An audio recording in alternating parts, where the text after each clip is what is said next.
Hello and welcome to another Thoughts at Scale.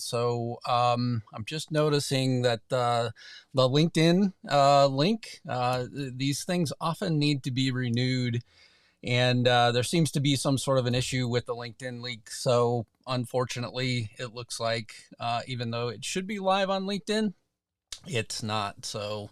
My apologies to anybody that's joined there. I just posted the link back on the LinkedIn side. So for anybody that's trying to join there, hopefully you can join us, join me over here instead and at YouTube and try and work on LinkedIn again to see what's going on after the broadcast. Unfortunately, these things aren't oftentimes seen ahead of time. I have another service that I oftentimes connect through, and they sort of update me anytime that something loses a connection. And in this case, I was broadcasting directly, and there's no no sort of link that tells me, hey, look, this is not going to work. So anyway, my apologies to anybody that tried to join on LinkedIn and had issues and is having to rush over to YouTube. So my apologies for that. But we have a lot of great content today. Another Thoughts at Scale.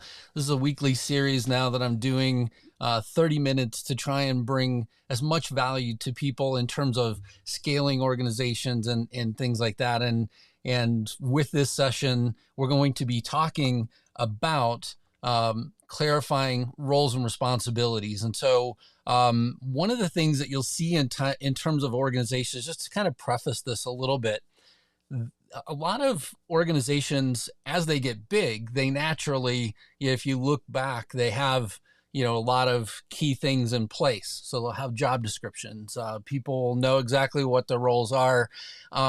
However, as organizations scale, right? So if you're starting from brand new, maybe you had 4 or 5 people and you're growing to, 10, 50, 100.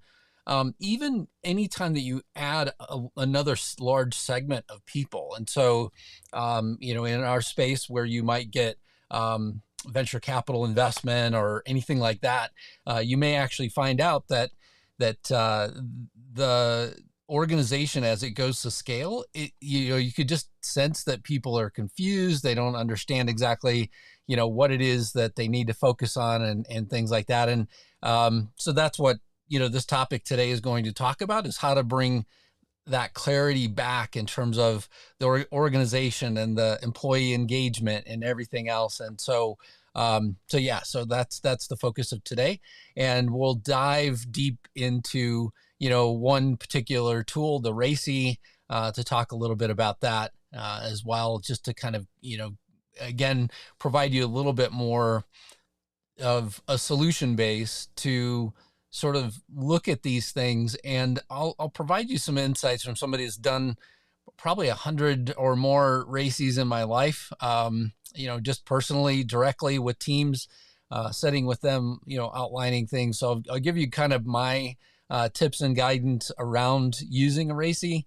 And I'm sure there's a lot of people, as well, that will have comments with regards to, where they've seen RACIs really excel, as well as where, sort of to avoid them as well. And so we'll talk about a lot of different, tips and as well as, just covering some of the basics here with regards to roles and responsibilities.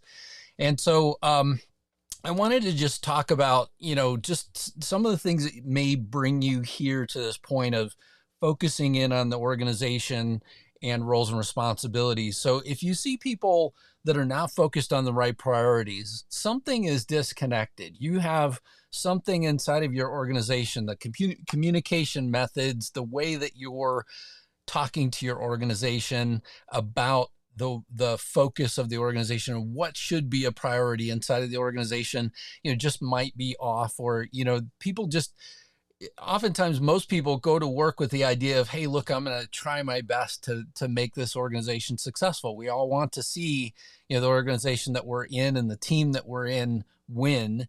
The last thing most people want is this idea that you're having to scramble at the last minute and firefight and several things that come from a lack of role clarity. In addition to that, some people just might be unclear on the next steps, right? So as we sort of progress from step to step inside of an organization, I've seen this before, essentially where, leaders come together and you talk about, where we're at now and what's coming up next. And it makes for a really informed team in terms of what's coming next and how I can contribute, right? Mostly what most of us directly want is how I individually can contribute to the success of the organization. And understanding that is absolutely key as well. And so, this idea of having not just being clear in terms of how I contribute, but also in terms of the next thing that we need to do. And again, how I contribute to that is also important as well. If you're brand new here and you're watching this for the first time and you're trying to get an understanding of who exactly is this guy and what does he know about scaling organizations. So first of all, I myself am an entrepreneur and lead a couple different organizations myself. In addition to that, I have 3 decades of experience in scaling organizations.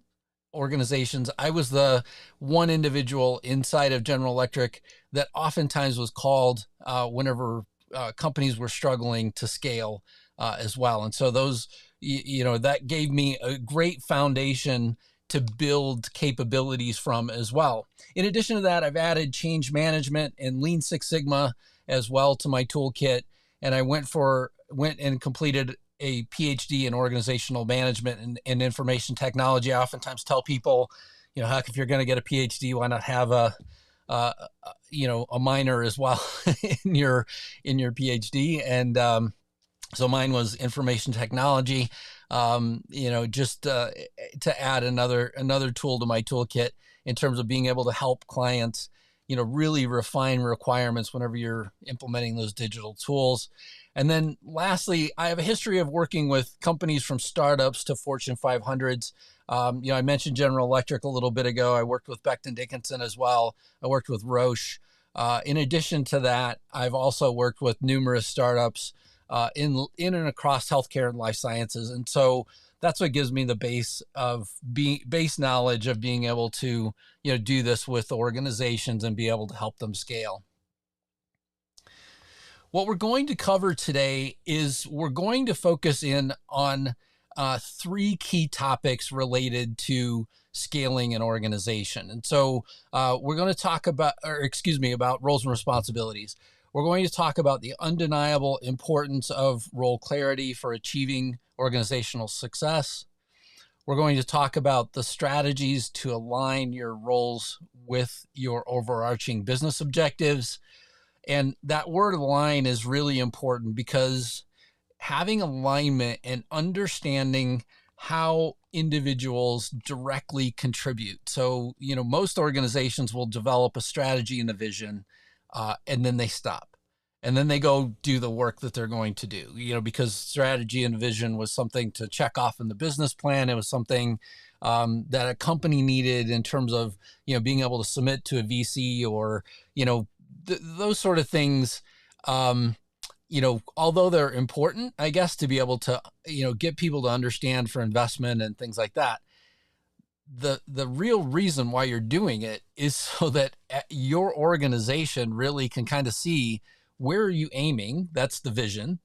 And then the strategy is, okay, so how do we get there? And what obstacles have you looked at along the way, right? So you typically in a strategy, you'll look at competitors and things like that. And so, you're looking at the overall environment in the strategy to be able to tell people, hey, look, we've looked at, all of the competitors. We know what their strengths and weaknesses are. We know what our strengths and weaknesses are. And we are going to aim for this particular location in terms of our strategy. And this is how, in terms of our vision, and this is how we're going to get there in terms of our strategy.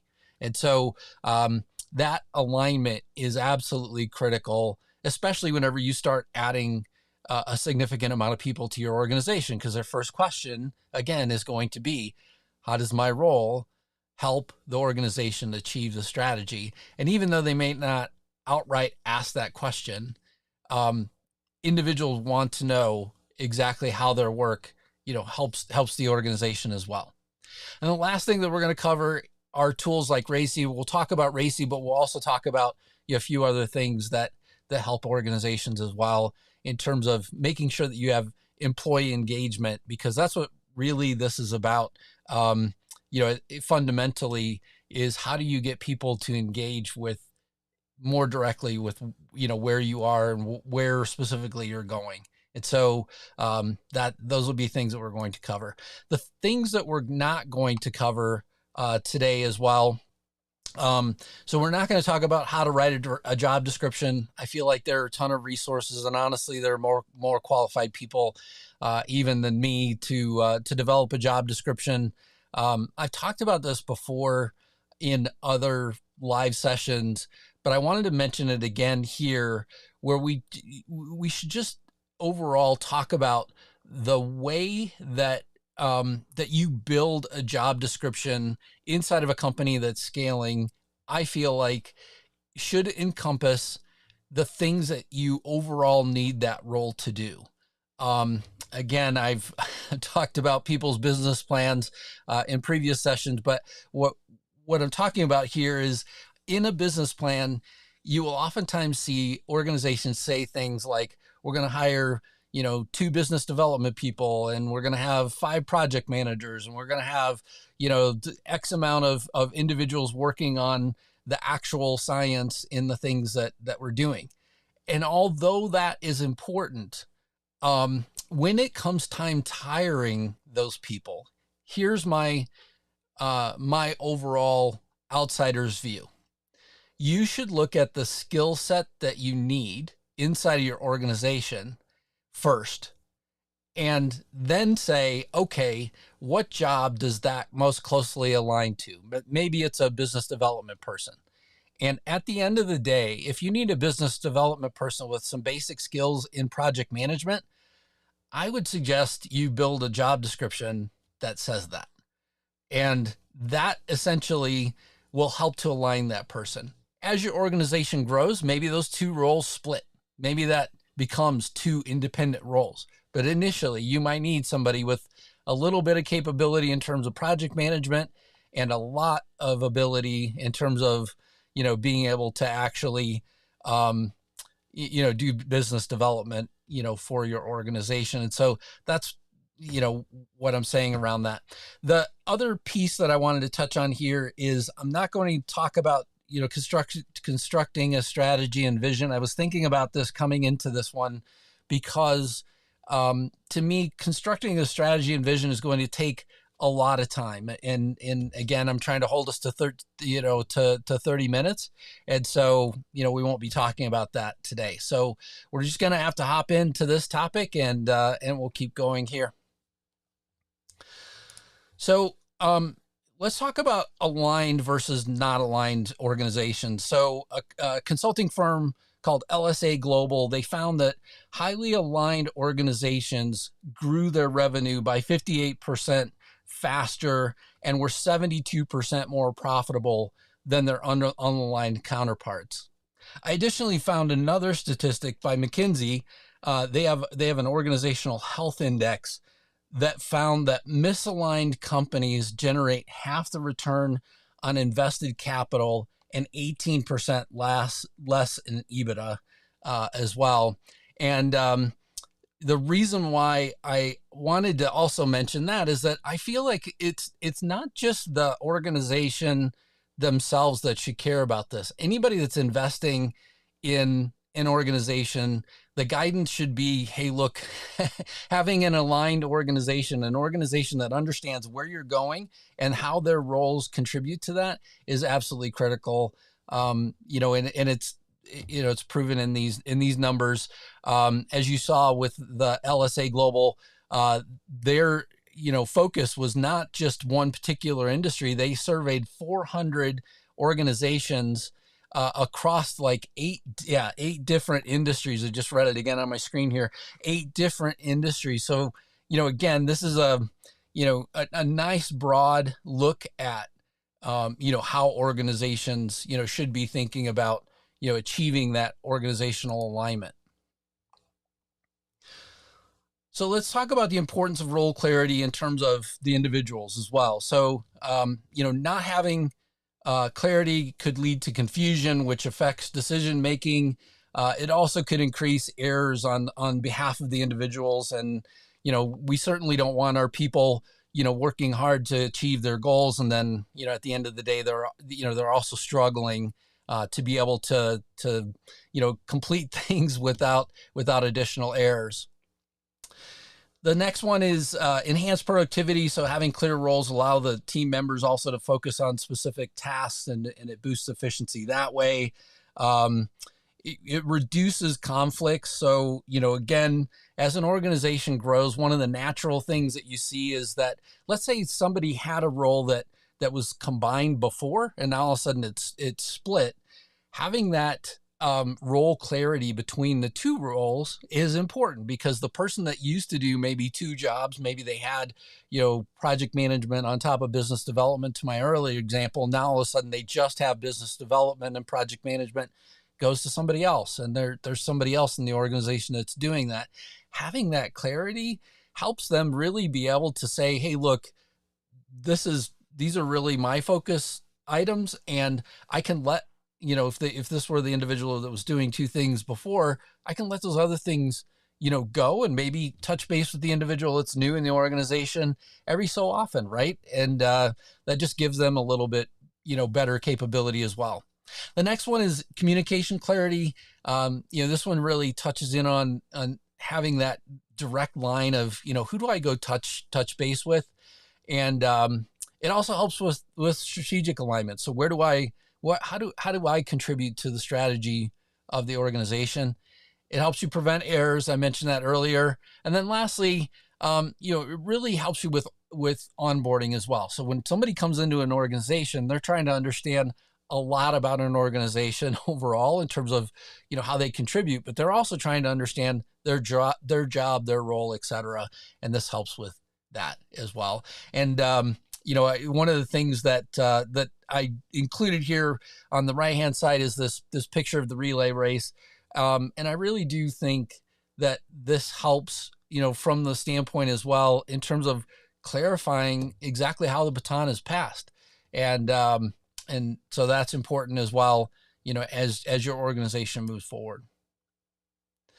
So how do we build alignment? Well, it starts with that vision and strategy. I mentioned that earlier, and it really starts with your vision and strategy. You have to have it to a point where it's clear, and I've talked about this before, but having a strategy that really is unclear, fuzzy, and includes a lot of jargon, it may look good from a marketing perspective, but it really doesn't help people understand, well, what does that really mean?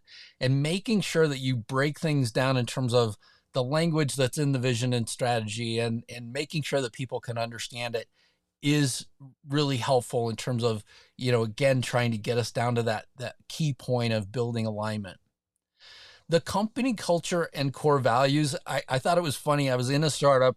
This goes back about 3+ years now. So I was working directly in a startup, and we were in a meeting, and getting ready to finish it. One of the leaders that had been there since the very beginning, he started talking about the culture of the company, and I told him, I said, this is the first time that I've actually heard this from anybody. But I can see these elements. I could see, that they have some of these core elements, still inside of the organization. And he said it was funny to him because the organization had grown to a point where he couldn't directly see these things himself anymore. And he wanted to know from somebody else, whether or not if they saw them, and the fact that I could see them, again, as another leader in the company, at least gave him hope that, their overall culture and core values were holding true inside of the organization. Having that roles and responsibility alignment, clarity is really important across roles and individuals, right? And so whenever you think about, again, as you're onboarding people, there's an opportunity to have people talk to other people in the organization that are central to their success. And so having people, ask key questions about how does your role actually work? Who do you report to? What sort of, roadblocks have you run into? What are those, core things that you are challenged with on a daily basis is helpful in terms of, establishing this alignment as well, because then each individual hopefully walks away with a better picture of exactly where they play as well as how they contribute. Then from a process, structure and obstacle identity. So, oftentimes we talk about process, in terms of, how things should work in terms of the steps.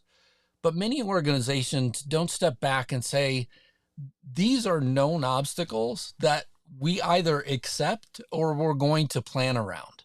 And so having a good understanding of, what sort of challenges does your organization face is something that is extremely helpful, as well in terms of building that alignment, because then not only do people understand what the steps are going to be in terms of what gets carried out, it also helps people clearly identify what obstacles, are known, and what can they count on their teammates to at least help contribute in terms of, either going through the obstacle and finding a path forward, or going around the obstacle and again, working together as a team for that. Oftentimes as well, this idea of measurement transparency. So alignment comes with some level of responsibility, and that responsibility needs to, at some level, be measured. And having a way to measure, performance. So this could be KPIs or OKRs. It also could be, completion or time to complete things. It also could be, your contribution in terms of sales metrics and things like that. And so whatever sort of measurements that are out there for the individuals and how they're contributing to the end goal of the strategy, and having that transparency and an open discussion about performance is absolutely critical. And then I would also tell people, as well, that, any of these things could be reviewed and adjusted as the organization grows. So a 20-person company oftentimes is drastically different than a 150-person company, and so on, right? So as you start to add large groups of people, all of a sudden things need to become clearer, processes need to become clearer, as does the performance measurement as well. And so, having that clarity is absolutely important for the organization. One of the tools that will help you in terms of really defining the roles that people play inside of the organization is a RACI. And the RACI, is an acronym. It stands for responsible, accountable, consulted, and informed. So responsible is the person that does the work. It's the individual that really is doing the work. Accountable is the person who has been delegated to, they manage, they oversee, they often sign off on the work of those that are responsible. And then consulted is anybody that's asked for input, and then informed people are kept in the loop. So really a RACI is used for helping you identify either inside of a project, so you could use it, inside of an individual project, or you could use it more broadly inside of the organization. Oftentimes it's easier whenever you have a defined set of work where you could say, here are some of the key steps that are going to be conducted, and here are some of the ways that the roles outline, are outlined for that, that body of work as well. My advice would be that you use a RACI to clarify the roles and responsibilities, and then put it away. The reason why is because you can use other tools of communication really to talk to your people about roles and responsibilities. And so what I mean by this is, so let's say that you've just completed a RACI, and it's inside of the organization. You talked about some of the high level, things that your organization really needs to do, and who's responsible, accountable, consulted, and informed. And as a part of this process, then you complete that body of work, you can use communication methods like newsletters, town halls, going out and talking to people about, how different roles play a key role, um, and not even mention the RACI. And the reason why is because sometimes to really understand the complexities of the RACI, you actually have to dive in a little bit deeper to understand the overall tool. Now, I've talked about a little bit of the structure of a RACI and what the acronym means. I wanted to just bring up this picture really quickly because this RACI template will be available for anybody that has subscribed essentially to these sessions by going to the scaling method /thoughts at scale.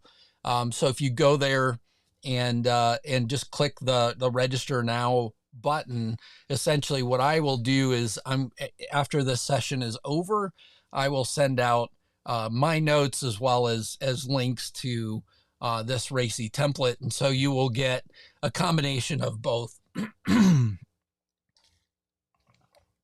think this is now the second session where I'm starting to lose my voice. Excuse me, folks. That's better.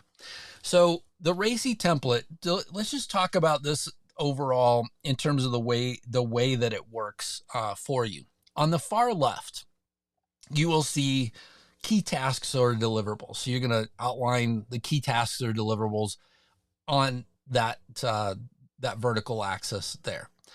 In the very top column section, you're going to outline roles. So in this case, I've given you the example of CEO, VP1, VP2, and you'll see that in the template if you subscribe again, to get these. And then I created just this little video as well to show you they're color coded for a reason, and we'll talk about the reasons in just a second. But so each one, R is red. It doesn't mean anything negative. It just means you really should be paying attention to who is responsible.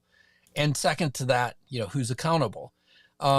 Less important, less, I shouldn't say less important, less high up in the overall hierarchy would be who's consulted and who's informed.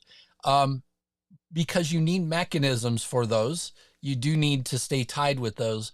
But the reason why those first two categories are really, the two different colors, I kind of go through a little bit in this slide. So what multiple R's or multiple red ones would indicate to me is that there are too many people that are responsible for things. And then if you go down a layer and you say, okay, so what about accountables? Well, that shows you where possible bottlenecks might be inside the organization. It shows you that, that could be a challenge for you. Third on the list, so the RACI cautions that I have here, third on my list here is that it kind of forces you into this method of siloed thinking. And so I would be careful of that. I would pay attention overall to the skills in the organization, as I said before, with job descriptions and things like that. And so stay focused on, essentially, how do you leverage the skills within your organization? And then you want to make sure that you're not either overcomplicating things and including way too many details or being too ambiguous for the level of detail that you need for the RACI. And this is a direct decision of the individuals that are constructing the RACI. You need to decide at what level you're going to detail things in the RACI. And so keep that in mind. In terms of employee engagement, I give you just a brief list here as well in terms of employee engagement. So, again, we've talked a lot about clarity, but this idea of clarity is just really, making sure that you're clear in terms of clarity of communication of ways that you're telling people how their roles align back to the strategy.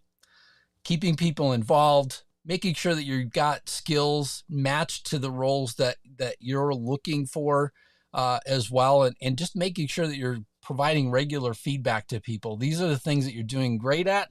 And then these are the ones that honestly, we need to improve on. And that could come also with some professional development as well. I've seen way too many leaders, tell people that they have a deficiency, and then it's not followed up with how do they close it? How do they close that deficiency and support the organization better? I would imagine a lot of people would, really want that as well. Next, in terms of transparency, just making sure that you're transparent, around things, and then celebrating success, and making sure that you really stay, aligned with, people from that standpoint, that you're celebrating people whenever they cross major milestones.